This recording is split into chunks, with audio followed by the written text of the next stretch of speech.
This episode is brought to you by Progressive Insurance. What if comparing car insurance rates was as easy as putting on your favorite podcast? With Progressive, it is. Just visit the Progressive website to quote with all the coverages you want. You'll see Progressive's direct rate, then their tool will provide options from other companies so you can compare. All you need to do is choose the rate and coverage you like. Quote today at Progressive.com to join the over 28 million drivers who trust Progressive. Progressive Casualty Insurance Company and Affiliates. Comparison rates not available in all states or situations. Prices vary based on how you buy.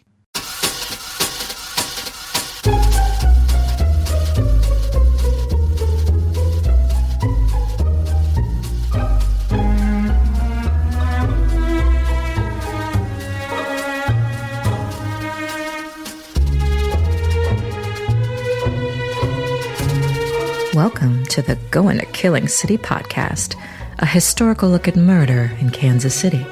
Here are your hosts, Jamie Green and Alex Greenwood. Welcome, everyone. It is Going to Killing City, Christmas Spectacular.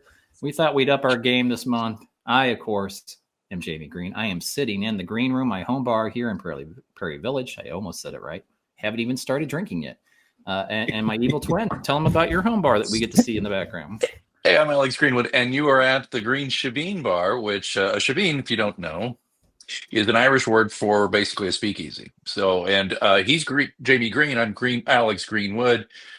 And we, by the way, we didn't like independent. We didn't like collude on this. It was all independent. I just said, "What's your place called?" He goes, "The Green Room," and I'm like, "Oh, because you're a performer. That's great." And mine's the Green Shebeen. I have a little Irish ancestry. Who doesn't these days? And it's like my little hideaway. So here I am. And I used to do. It's funny, dude.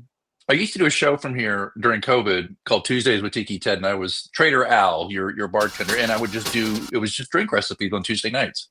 And kind of low, corny comedy, the whole thing. So I was setting up here for this, and I was like, that takes me back, I might bring that show back here every now and again. I threaten to do that every now and again. And then after I realized how much work it was to get it set up and all the dishes to wash afterward, I just don't do it. But I get it. Yeah, so it's the end of the year, my friend. It's hard to believe, and we are both decorated. If my camera turned around, which it doesn't, because this is my laptop, I could show you. I got the Christmas tree with the David Lee Roth jumping off. Is he jumping off? Yeah, that's the tree topper. I love that. I love that. I got all my stuff. All my albums are down here, and it's like you said, it's my happy space. You find me down here a lot. This is where I hide from the world. So. It's funny too, it's not one of those situations where it's actually all mine, but I just tend to spread out in here, and I'm down here probably more than my wife, and definitely more than my kid. And I have a little Christmas tree over there, and there's a lot here. And my camera's on a gimbal, and maybe later I can just kind of turn it and show something real quick. But it's not a lot to see. It's just a lot of kitsch. Mine's kind of you're definitely got a performance. Musician vibe. I've got I'm me, which is just an eclectic collection of weird crap that's vaguely tiki-ish. I am kind of a tiki aficionado, although the irony though is it's usually old dudes like me who really love that, and we're the ones who are in danger of diabetes. And the diabetes. And I'm telling you, dude, every one of those tiki drinks is just an invitation to Wilford Brimley. Absolutely. So if people are, I know we're up on your Green Shebeen page, which is cool that you're doing that. So if you're first joining us, this is a historic Kansas City true crime murder podcast, and we focus on weird, strange, wacky, crazy stories. We don't do just normal. We don't talk about kids because that's gross, and we won't do that. I have people every once in a while like, you should do that one. I'm like, nope, there's a kid involved. Not going to do it. And then what we do, we give each other a hint every month. And then the person who's not telling the story pairs it with a killer cocktail.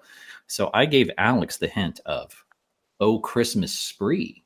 And Alex, I started on straight because I can't multitask. So I've had a little sip of this, but tell the folks at home what you made. Well, yeah, it's a spree killer cocktail, isn't it? So I thought of that. Well, of course, it's a no-brainer. It's Christmas. So really, it was wide open. I didn't get real arcane. I found something that I think a lot of our listeners are going to enjoy. It's a very festive holiday drink. that is a Christmas take on something that's called a Dirty Shirley. Do you know what a Dirty Shirley is? I've heard of it. I have never ordered it, but I've heard people order it. So it's basically what we're going to make tonight, but this has lime juice. But a Dirty Shirley was a Shirley Temple that had booze in it, essentially. And this drink, and I'm going to tell you what's the ingredients are. We're going to make it, and you'll see why you're going to be like, why lime juice? You're going to see when you see just how sweet this drink is. So here's the name. This is a drink called Santa's Hat. So keep it under your hat is what I'm going to say about that. So let's gather our ingredients. First thing, you're going to need a tablespoon of your basic store-bought vanilla or white chocolate frosting. Or if you have my wife, she makes it from scratch because she's awesome. But go ahead. Sorry, she does. I'm sorry.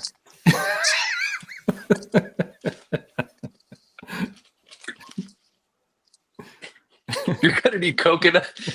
Kelly's awesome. Anyway, you're going to need sweetened coconut flakes. You're going to need lemon lime soda. 7-Up will do. If you've got something more lemony, more limey, have at it. You're going to need some fresh lime juice. Now, it's not fresh squeeze, but this will do. You're also going to need 2 ounces of vodka. And you know what? Stoli will right out of the freezer.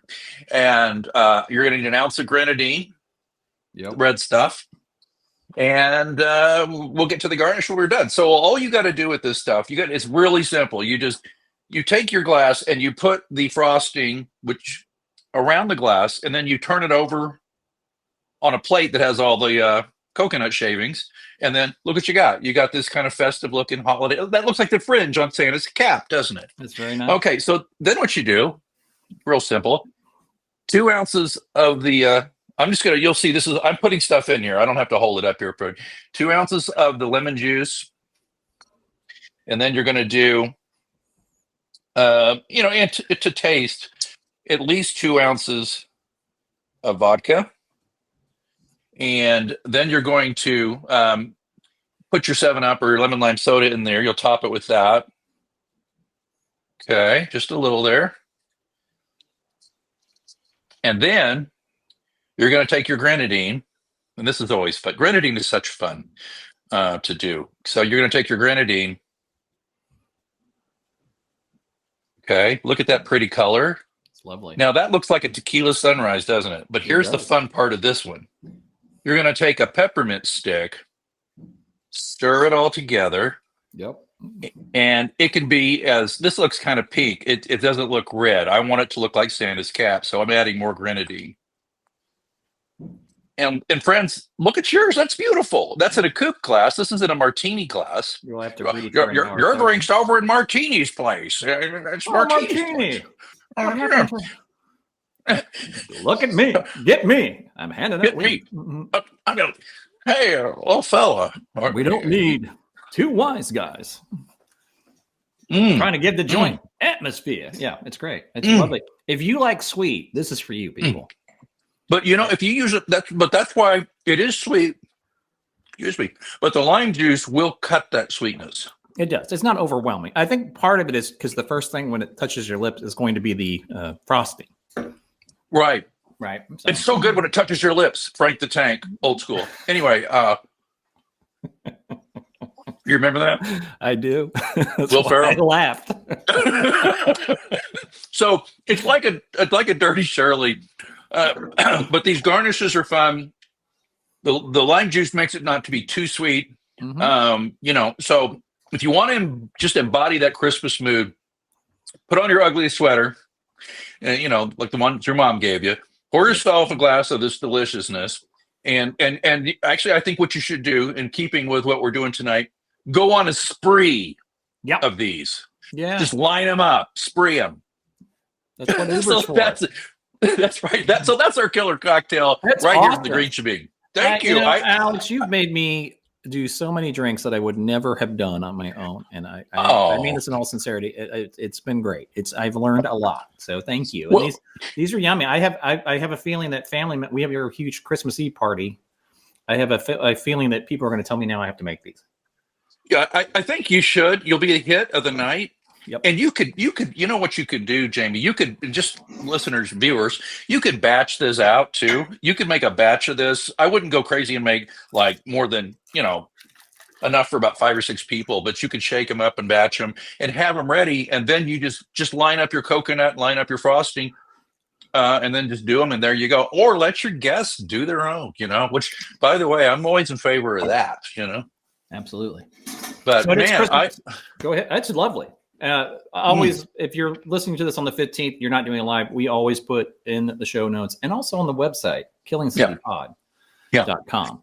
And that's a great point. And one thing we don't have this month, by the way, also, we gave our sponsors the month off. Yep. And you may know we've had West Bottoms Whiskey Company. We've had Jay Rieger.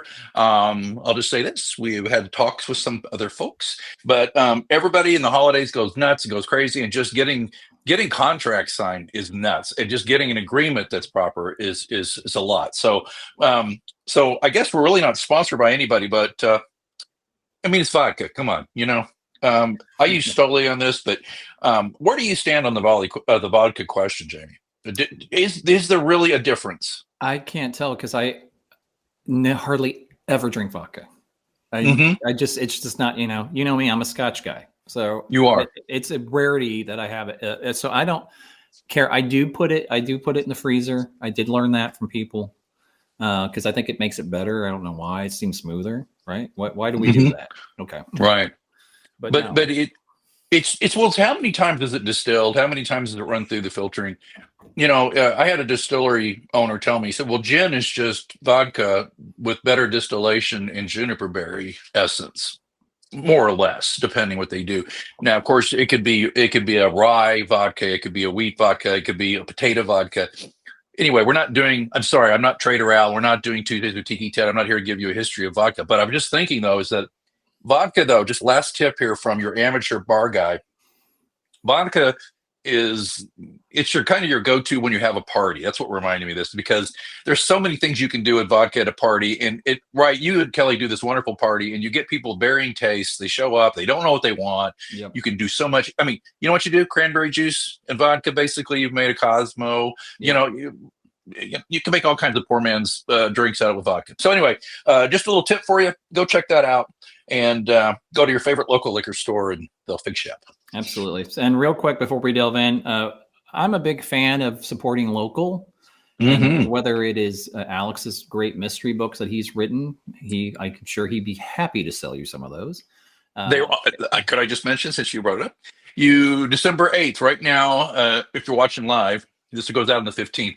If you get a hold of me, if you're local, I'll sell them to you all the way up until Christmas Eve and get them to you, and they're autographed and they're all on sale. Go tojalexandergreenwood.com. Thank you, my friend. You can always hire my band too, which is, I've done that once. You did. We had a great time. Flatwaterkc.com.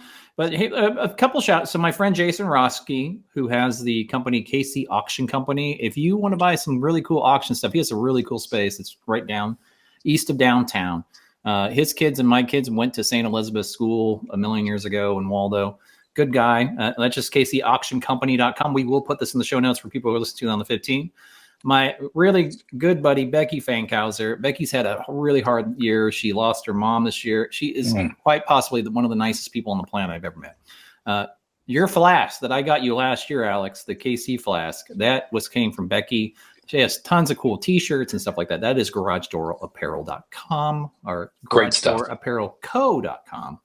And lastly, Melinda, who was on my podcast when I did my music podcast, she has 45 Grados flamenco classes. So she actually was over in Europe and was a flamenco dancer over there. And if you want to learn how to dance the flamenco here in the States, she does those classes. She does performances and she does tours every year of Seville, Spain.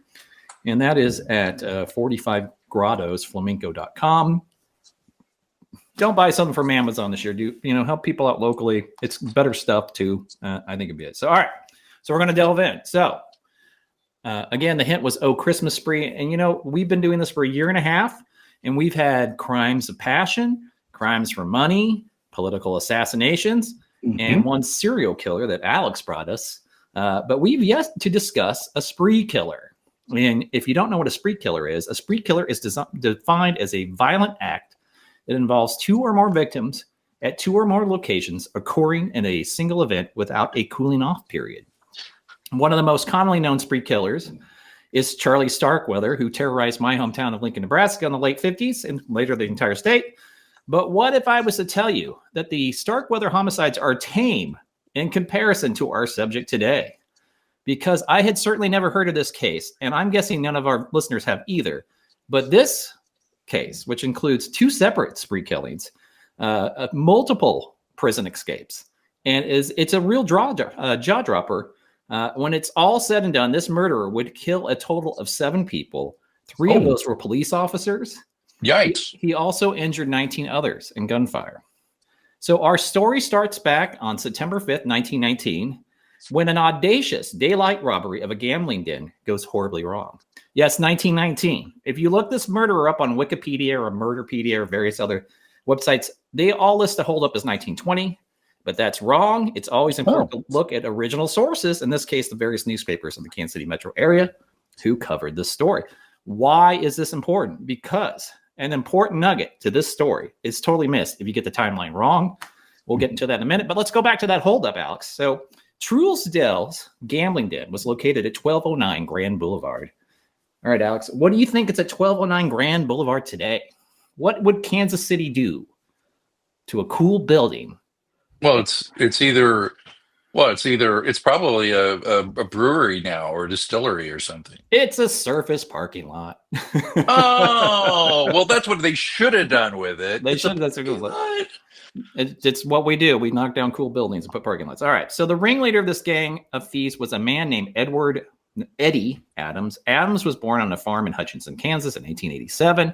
He was originally named W.J. Walsh, but his birth father died when he was quite young. His mother quickly remarried, and he was soon renamed after his stepfather. This stepfather apparently was cruel, and Eddie soon began to hate him and all forms of authority. Dun, dun, dun. All right. As soon as he became an adult, Eddie became a barber and moved to Wichita to work. He met a man named John Callahan, and they quickly became running buddies.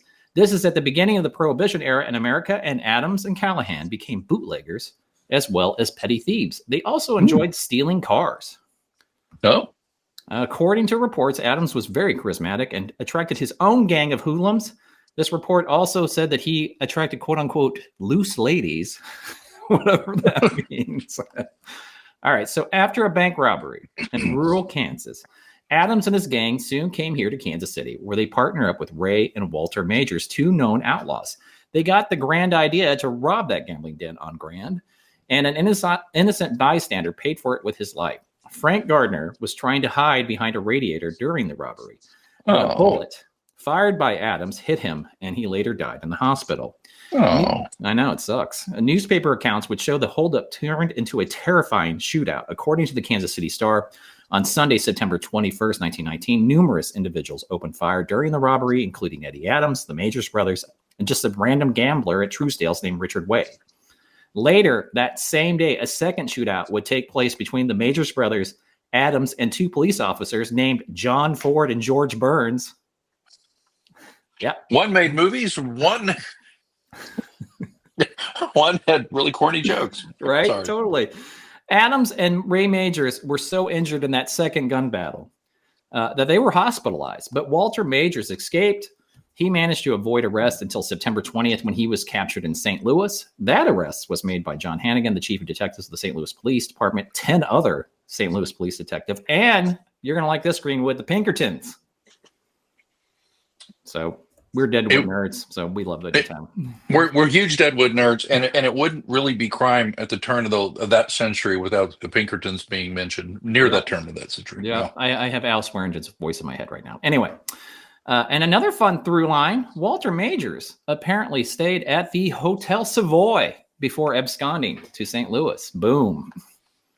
That's a callback. There you go. The murder trials of the Major brothers and Eddie Adams was held in January 1920, not 1921. Again, get the timeline right, people.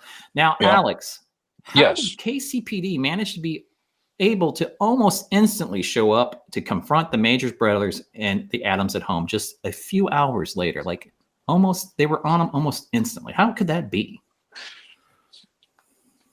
I don't know. According to court testimony, because Truesdale was under protection of the Kansas City Police Department Vice Division. Yes, that's right. Crooked cops. Yet another through line of this podcast.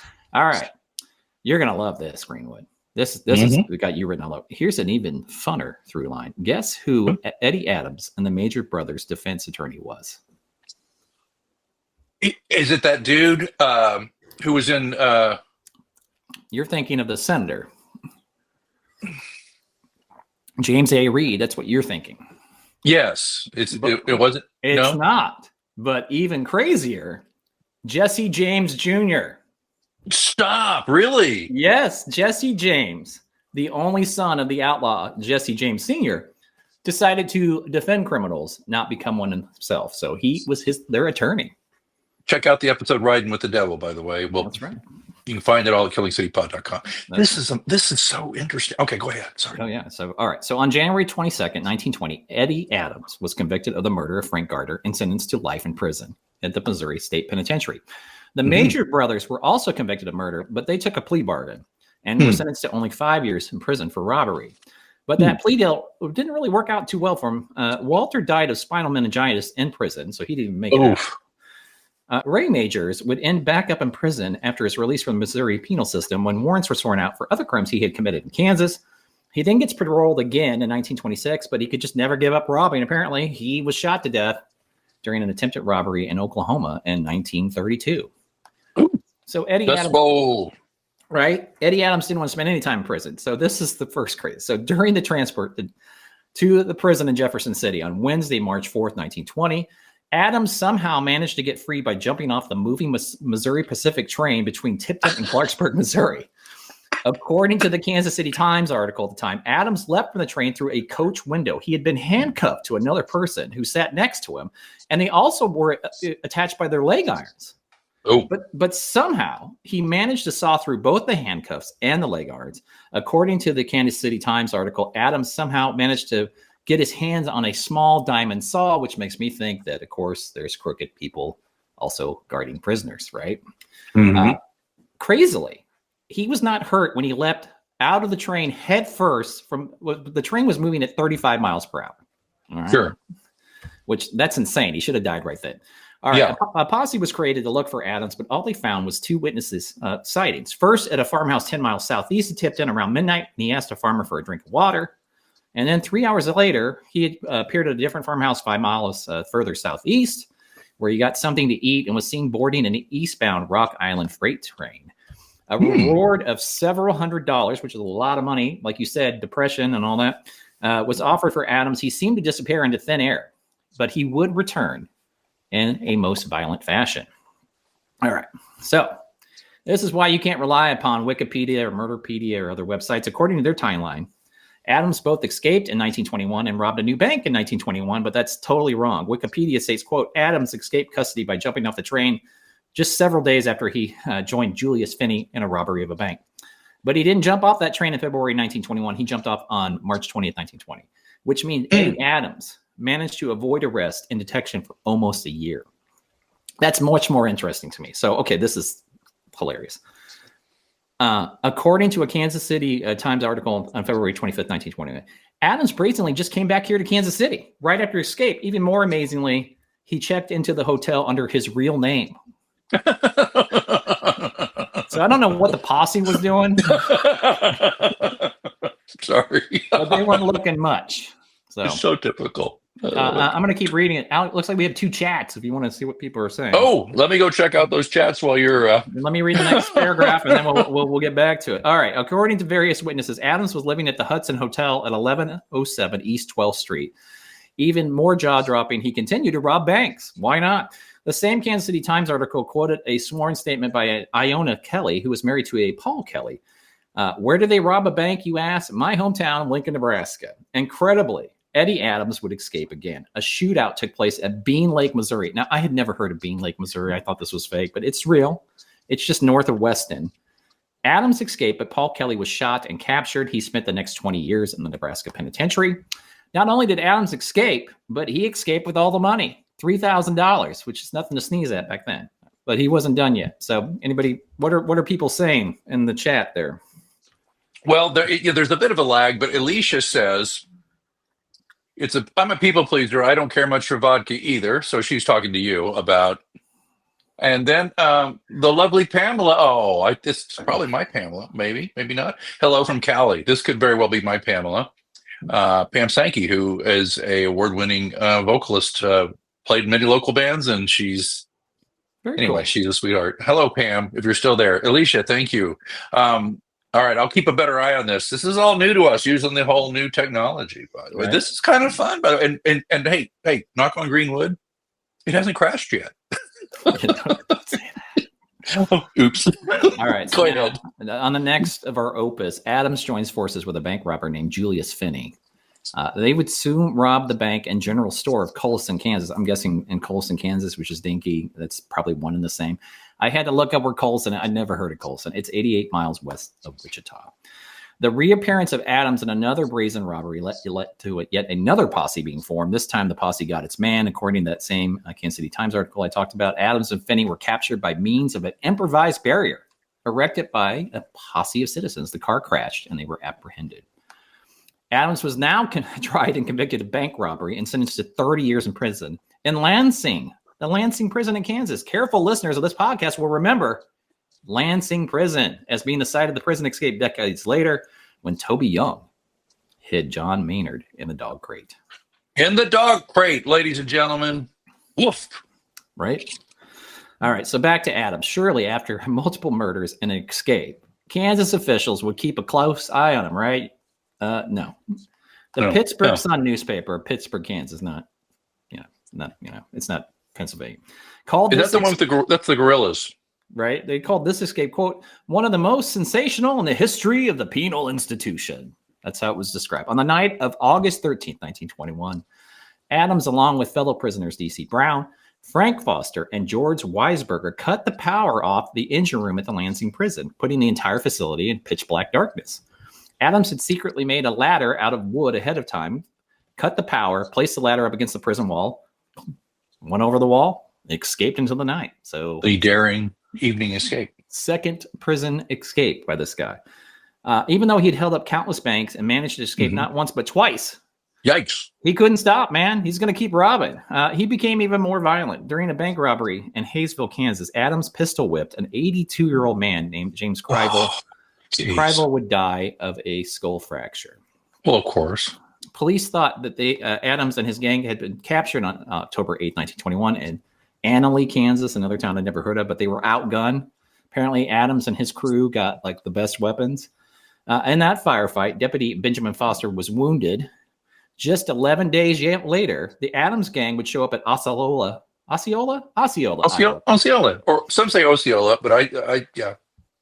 You say tomato, I say Osceola. Yeah, well, there you go. Right. Anyway, they would rob the bank there of $500 worth of silver. Again, the Adams gang was pursued by law enforcement. Another gun battle would erupt in Murray, Iowa. Iowa Sheriff Ed West and other members of law enforcement felt that they had the Adams gang trapped, but they were outgunned. Several members of law enforcement God, you can tell I've been drinking. Several this drink is a little more potent than and my journalism professor is weeping somewhere. Were injured in that gunfire, and a local farmer that they only referred to as Mr. Jones was killed. So these guys are Jones. Mr. Jones and me. You sing that song, don't you? We do.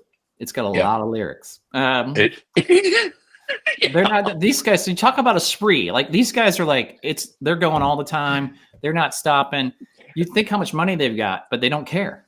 So, but can I, as an aside, real quick, when you hear spree, I always think spree killer. They're not spree. They did kill people, but the motive was weapons, was money, not just the bloodlust of killing. Right? It's not like a Zodiac, like a spree killer. You know what I'm saying? Or am I wrong? No, that's why I just said Christmas spree. I did not say spree killer. I said Christmas spree. It's a spree. He's not a spree. But true crime people, they hear spree. What are they going to do? They're not talking about those sweet and sour candies we had back in junior high. Alex, I believe we both said when we started this podcast that we are not experts in the field, that we are just two drunks at a bar telling a good tale.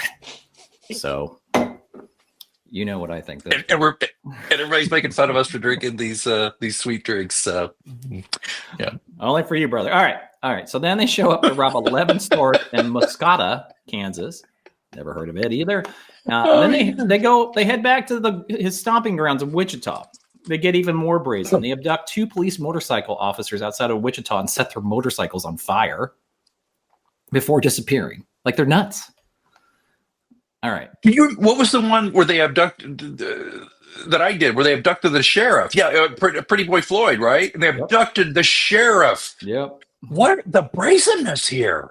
Yeah, it's nuts. It's terrible. Oh my gosh. All right. So then he gets more cruel. On Saturday, November 5th, 1921. Wichita patrolman A.L. Young was murdered in cold blood at 8:45 p.m. with multiple gunshots. At the time, it was not known who had murdered him, but later speculation would be that Eddie Adams had pulled the trigger. In a Friday, November 25th, 1921, Wichita Beacon article, his brother named George was quoted. George stated, "I would not be surprised if it was Adams. I'm reasonably sure that Al knew Adams. It would be natural for him to try to arrest him, and most natural for Adams to kill him outright."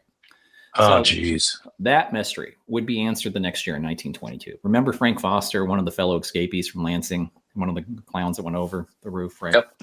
Got it. He would be captured later. And in February 1922, he testified that it was indeed Adams who had murdered Officer Young. And the reason? Apparently, Adams and Young were, quote unquote, courting the same woman.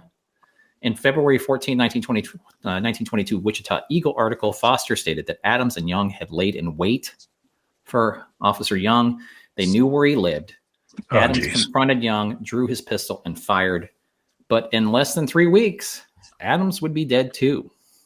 Oh, wow. It finally unravels for this gang and just spree, whether it's killing or robbing or whatever. They're just nuts. They're just on this thing. Yeah. On the evening of November 20th, Eddie Adams and Foster were joyriding around Wichita. Also in the car was a local madam named Nellie Miles. A bootlegger named George McFarland. Also in that car were 2 unnamed prostitutes, as you do. A second car also had members of the Adams gang, and the second car was Billy Feinelman and his wife. Bring the wife along for the crime. Why George not? Weisberger and Petey Orcutt, plus 2 additional unnamed females. Sorry, ladies. 1920s wasn't really great about treating people well. Anyway, they were racing at high speeds around Wichita, and they were pulled over by 2 motorcycle cops as a patrolman approached Adams's car. Gunshots erupted. They killed patrolman Robert Fitzpatrick. Oh, jeez. They look terrible. They ran out of gas and tried to steal a car from a farmer named George Oldham, who resisted. Adams shot and killed Oldham and sped away in the dead farmer's car. The next day, they were back in Wichita and decided to visit George McFarland at his house, but George wasn't there, but police officers were. Again, gunfire erupts. Officer Ray Kastner is hit by gunfire, but he survives. Again, Adams escapes. Just a couple days later, on November 3rd, 1921, Adams tries to rent a car, which I didn't even know you could rent a car in 1921. This was news to me. Did you know this? I mean, we all know about Hertz Rent-A-Buggy, but I don't remember cars. No, 1921. But you know what? They had Avis. They tried harder on your buckboard. Right. Totally. Look, they can't all be gold here. Okay. I'm sorry. I'm sorry. By the way, while we have a break in the action, Pam says from Cali said they should have fled to Abilene. Abilene. Good one. She can sing that very well, by the way. You and Pamela would be great together, by the way. Pam, give me a call. I'll play guitar. All right. So he goes to rent that car, but the rental car guy actually recognizes him because it's all over the newspapers. They have pictures of him. They have their mug shots. They have multiple pictures. So he kind of like in Planes, Trains, and Automobile, he just like wastes this guy's time, but he secretly calls the police in the back and says, this guy's here. So while Adams is still filling out the paperwork, which I assume is pretty onerous before computers, Detective Charles Hoffman and 2 other officers enter that rental car company through the back door. Adams sees them. Detective Hoffman lunges at Adams, but Adam gets the gun and gets to his gun, and he murders Hoffman. I know, he's terrible. He also manages to shoot Officer Charles Bowman, but Bowman survives finally, and I do mean finally. Adams's luck runs out. The 3rd officer, a guy named D.C. Stuckey, terrible name, poor guy. Mississippi Burning, Stuckey. Right. He'd been hiding behind a pillar. Smart. Good for you. And he just took his time because, Adams was killing these other people, takes careful aim, shoots Adams dead. The reign of terror. What's that? Oh, gosh, I'm sorry. I didn't mean to interrupt you. Sorry. You're fine. Go ahead. What were you Well, I going was just going to say, so he shot him? to say? Yep, shot him Do dead. you know how or where or where he shoot him? Believe in the chest. So would you say that was pretty grisly, Adams? I'm sorry. Okay. In the chat, people let us know what you think of Alex's jokes. Sorry. Look, it's been 100 years. If we can't make fun of 100 we years have to have ago, fun with it. I mean, all these people are long gone, and we always say that we make fun of the guy that commits the murder. So we'll make fun of Adams. we have our critiques about certain aspects of law enforcement, but line of duty, It's terrible. we don't cross the line on that. We nothing but respect. Any police or fire, any first responder should be able to go home to their family every night. Absolutely. Absolutely. So this reign of terror, which had hit parts of Kansas, Missouri, Iowa, and Nebraska, was finally over. It only lasted a little over 2 years, but it was pretty much incessant the whole time. Now, in a ghoulish epilogue, I guess because there's no TV and they live in Wichita, Eddie Adams' body is publicly displayed at the city undertaking parlor. More than 9,000 individuals showed up, went and looked at his dead body. Eddie Adams is only 34 years old, and he died the day before Thanksgiving of that year, so they got to enjoy Christmas without the spree. And that is this month's episode. You told me ahead of time, dude, this one's pretty out there. And what's out there about it the most is just the outright brutality of these people. It's as if they're like, we have zero, what's to give. Yep. We know this is not going to end well. To me, it reminds me of Bonnie and Clyde. They knew they were never going to get out of this alive. Cops hated their guts, and the cops anyway, see the movie, read the book. But in Pretty Boy Floyd, same thing, charming as he was. This era fascinates me. And the fact that Kansas City and the surrounding area is a nexus, because you have the Dust Bowl and you have the Depression and you have these people. And this is the point I'm trying to get to, my friend, is these people were driven by desperation. And these are also people who said, you know what? People are literally starving to death. They're literally eating their shoes in the Depression if they can't, if they can't find anything else. And here these fat cats are still living high on the hog elsewhere. And I think they just said, you know what? I want the finest clothes I can get. I want to have a car. I want power. I want to have some agency and authority over my own life. That's my armchair psychoanalysis of this, but that seems over and over. And that they just didn't want to be sodbusters somewhere, But it's just that whole thing about if you don't know your history, you're condemned to repeat it. It's like you ignore regular just folks people at your peril, because they will eventually have had enough, and then these types of people are bred from that situation. How's that? I think a lot of it too, though, is that if you have a city where the police are corrupt, and not only were there gambling dens all over this town, I think we talked about this before. You could go see a donkey show, which disgusting. Oh my God, are you really saying that? This is a family program. But that's all I said. And the West Bottoms. All right. There was, of course, the original Chesterfields, where we won't just Google that. But the police were on the make. That's when we talked about, our friend Johnny Lazia, where he was picking on the police officer. I think if there is a culture in a society where laws don't matter anymore, where everybody's corrupt, everybody's on the take, whether it's the city manager, McElroy, whether it's the police department, obviously Tom Pendergast, this is his time in his city at the beginning. It's once that you uncork that bottle, once that Pandora's box is open, it's really hard to close it again. But do you also, and I 100% agree, but I also think too that there's a permission structure that is created where people have zero, again, just as I said, to give. And they're like, you know what? It's like the internet these days. Everybody can be as crappy to each other as they want. You keyboard warriors, all that stuff. Right. But back then it went beyond kind of keyboard blood sport. It was just like, I don't know. I'm not being very articulate. I guess what I'm trying to say is just that I think that the economy, the economics of survival, certain people snapped in a way where they didn't snap and just fall apart. They snapped and they went on sprees. And you got to talk about too. I mean, his childhood, his birth father dies. His stepfather apparently, beat the shit out of him all the time. It's awful. And I'm guessing, I'm not a psychologist or a psychiatrist, but I'm guessing that had long-term ramifications about this guy's ability to actually have any kind of empathy for other people. I'm guessing. Well, they say that sociopaths are not born, but they're made. Some people say that. Some disagree. But I happen to think they're made.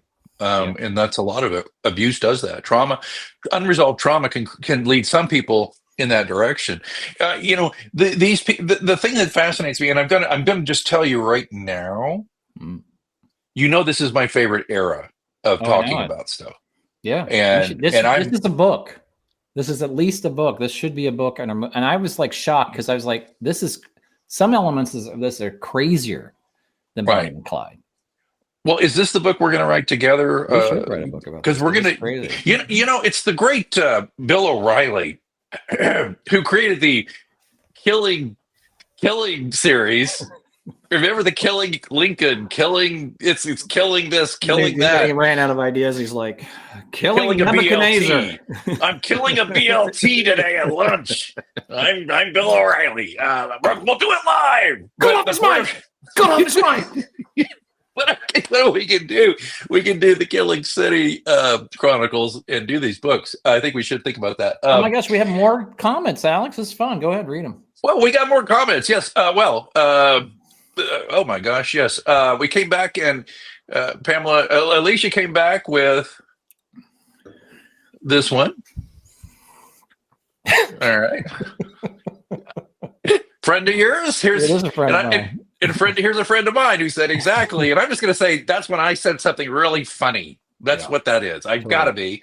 Pam, thank you, Pam, my friend. I miss you. We miss you. This would be a great book. This would be a great movie. God, what I'd like to see? Yeah, I know, but you can't talk about it here. No, but I want to see David Simon write this. Ooh, well, wait a minute. We can write this. What are you saying? Oh, you mean like an actual, like a movie? Okay, fair enough. I want David Simon to make this a TV. The guy, he did The Wire, he did Treme, he did a bunch of stuff. He can do the. We'll make all the money on the book side, and then we'll sell the rights to him. You know what? That's the whole thing. But you know who I'd really love to see do it, but he can't. God forbid. You know who I'm going to say? Milch, but right? he can't. He can't. He's unfortunately a shadow of his former self. But Deadwood creator. I read his last book. That book he wrote about writing. So good. And hard to get through because you just knew where he was. But anyway, well, I say that because, and I know we're not quite there yet. But when I get to your clue, which first of all, don't fall out of your chair that I actually have the hint at my disposal. I did not forget to do your hint. Anyway, don't put me on the spot right this second. I remember what it was. Yeah, I have it. I thought. All right. Well, he's thinking about it. Again, our website is killingcitypod.com. Right. You can also email us at killingcitypod@gmail.com. We are up on Facebook. Alex is the purveyor. He's the person that runs our website. He does a great job. He'll put all the deets. I've got all these articles.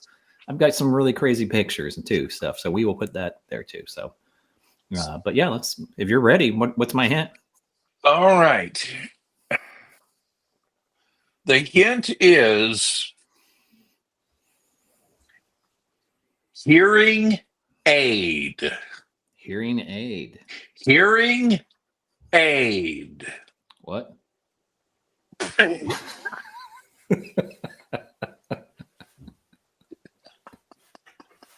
Oh, shoot. That's good. You got me. We're both idiots. Oh, we are. Hey, hearing aid is the clue. So that means, folks, if you're, again, new to the show, so next month, I will be in his chair doing the whole story, and he will come up with a killer cocktail based on that clue, hearing aid. We may have a new sponsor by then, or we may have a return of a couple of old favorite sponsors. We don't know, but it doesn't matter. That you don't have to buy our sponsors. I can say it this month, dude. We don't have a sponsor this month. You can buy whatever you want, folks. Yeah. But you know what I will tell you, when you go to Jay Rieger, you say, I heard it on Going to Killing City. Of course, waiter, waitress, whoever, they're gonna, I don't know what that is. But anyway, think that over. But hey, can we get an update for our fans about the Going to Killing City tour of Kansas City? We put that, we all know that was going to happen in October, and then life and other things happen. Do you think it's going to happen this spring? I think we just need to make it downtown and make it a walking tour, because there's enough downtown that we can do it. The bus stuff is because we have to do a video for every one we cover. We could do it. It's just it's either and I don't have time. Well, I mean, maybe we could. You know what? We'll talk offline. Maybe we could pay somebody to put the videos together for us, and if it wasn't that much, but we'll talk. We'll talk. I might know somebody who knows somebody. That's what I'm trying to tell you, and that might make that happen. But just a walking tour of downtown. There's a lot downtown, dude. By the way, you were supposed to stay at the Hotel Savoy in the creepy room, and you didn't do it. What happened? Well, when was I supposed to do that? I don't know. I thought it was for next Halloween. I thought it was for next Halloween. Take your lovely bride up there on New Year's Eve. I want to know. And by the way, people, we got comments from, and I know, Alex, it was one of your people, a book person, about the Hotel Savoy is, if you believe it, it's haunted. And one of my people, some book person said, "Oh yeah, we did book things there, and we saw some really, remember that, like crazy weird things." That's right. Yeah. And I didn't do a local shout out, but to my friends at Afterward Tavern and Shelves High, where I frequently do book signings and as part of their Lit on Grand every October. Also, shout out, by the way, Christmas friends, Pete Doolin, the dean of Kansas City area brewery and distillery writing. He is coming back soon with a new book, and it's so exciting. Pete Doolin. And I believe it's PeteDoolin.com, Dulin. Just Google him, Pete Doolin, Dulin. And if you can catch him and he's not too busy, he might be able to autograph some books to you. We did that one Christmas. We bought a bunch of his books about local breweries and distilleries and wine and all that stuff, and gave him out as autographed Christmas gifts. And by the way, as a writer, I can tell you, I got 10 books. It means a lot. It means a huge amount. And by the way, we sell them for cheap. What's that, buddy? Well, I wrote one, and I was like, "You did," and that's a lot of work. but it is a lot of work. And you know what? Here's the thing about that book. That book talks about corruption at City Hall, basically. And what I love about it is Jamie is an insider. He worked at City Hall. He's worked all around City Hall. He continues to swim in those fetid waters in a lot of ways. And so the book, I remember I read it soon after I met you, and I was doing a lot more interaction at City Hall at that time of my career, and it was really kind of interesting, And I think that I've always told you, I think it's good. It could be a good series, and I know you're such you're an autodidact, and I don't take offense at that. It's not something we have to have dueling about it. Flintlocks at sundown. But you're also one of those people who just has a lot of interests, and I think writing was a bucket list thing for you. I just wanted to see if I could do it. Yeah, but.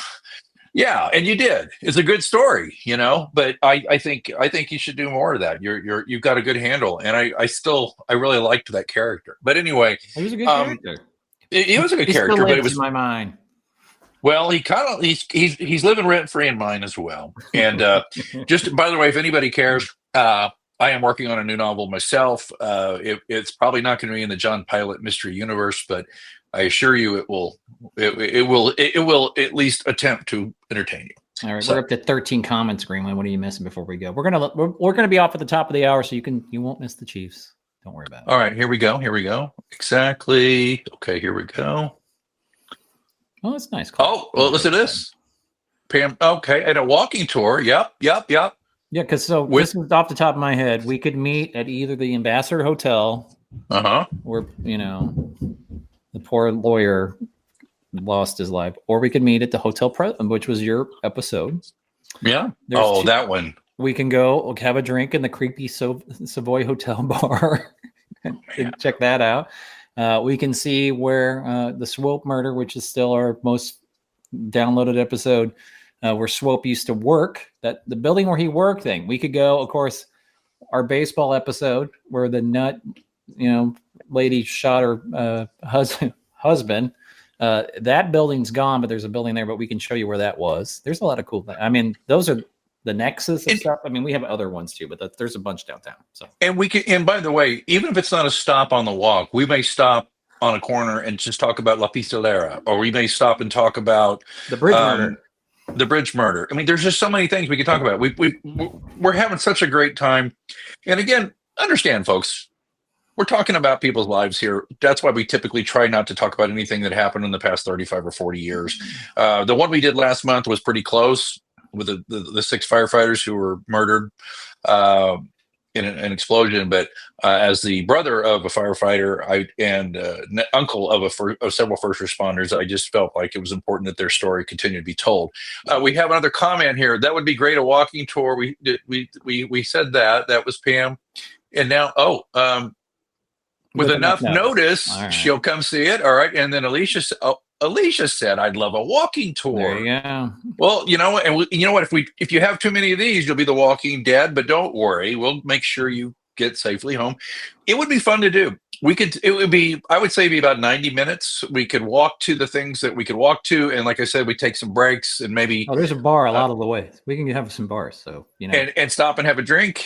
Maybe there's what's nearby is one of our sponsors. We haven't had yet. We're going to get them all. Has a lovely little area that you and I usually go to at Christmas. Are we working on them or no? I sent them something. They didn't respond. Well, shame on them. We'll get our posse after them. Okay. The killingcitypod.com is the website. If you want to talk to us or at us or whatever, or you have a suggestion for what would be a great episode, that would be killingcitypod@gmail.com.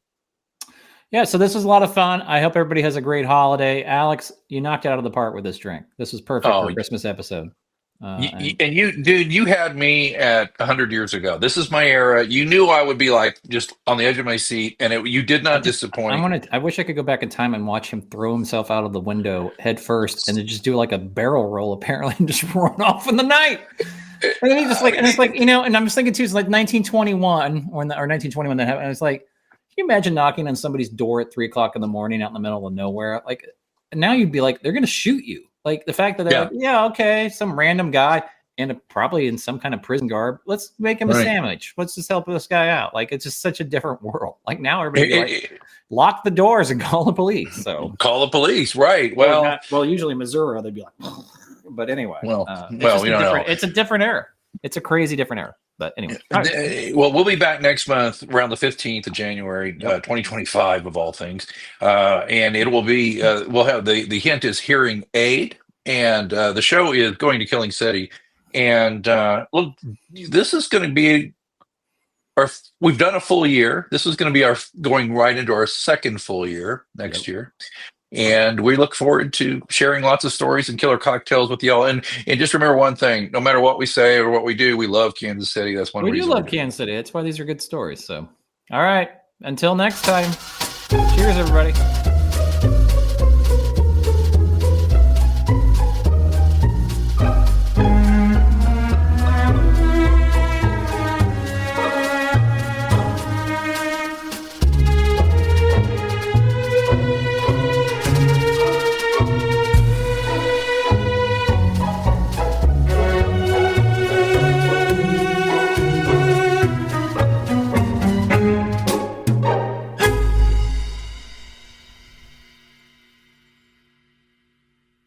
This episode is brought to you by Progressive. Most of you aren't just listening right now. You're driving, cleaning, and even exercising. But what if you could be saving money by switching to Progressive? Drivers who save by switching save nearly $750 on average. And auto customers qualify for an average of 7 discounts. Multitask right now. Quote today at Progressive.com. Progressive Casualty Insurance Company and Affiliates. National average 12-month savings of $744 by new customers surveyed who saved with Progressive between June 2022 and May 2023. Potential savings will vary. Discounts not available in all states and situations.